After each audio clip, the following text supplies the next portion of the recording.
அன்பிற்கினியவர்களே, திரும்பி வாழ வேண்டும். மனிதர்களின் பலவீனத்தை அறிந்து மீட்பின் வாய்ப்பை தரும் கடவுளது அன்பின் அழைப்பு இது. பாபிலோனிய நாடு கடத்தலின் காலத்தில் இஸ்ரேல் மக்களுக்கு செய்தி சொன்னவர் இறைவாக்கினர் எசேக்கியேல். அக்காலத்தில் இஸ்ரேல் மக்கள் ஒரு பழமொழியை பயன்படுத்தினர். தந்தையர் புளித்த திராட்சை பழம் சாப்பிட்டார்கள், குழந்தைகளின் பற்கள் கூசுகின்றன.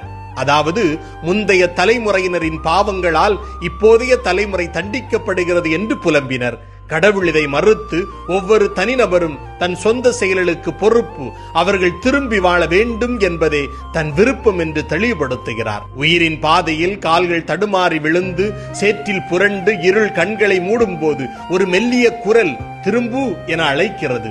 அது காற்றில் மிதக்கும் இலை போல பழைய இலைகளை உதிர்த்து புது தளிருக்கு வழிவகுக்கிறது. திரும்புதல் என்பது திருந்துதல் ஆகும். போதைக்கு அடிமையானவர் தன் குடும்பத்தை இழந்து கண்ணீரில் நனைந்து மாற்றத்தை தேர்ந்தெடுக்கும் தருணம். எதற்கெடுத்தாலும் போய் கெட்ட வார்த்தை பேசுபவர் முற்றிலும் அதை தவிர்த்து வாழும் தருணம். பொறுப்பின்றி உதாரித்தனமாக திரிபவர் அதிலிருந்து விடுபட்டு பொறுப்புணர்வுடன் செயல்படும் வேளை. இவையெல்லாம் திரும்பி வாழ்தல் எனும் அற்புதத்தை வெளிப்படுத்தும் தருணங்கள்.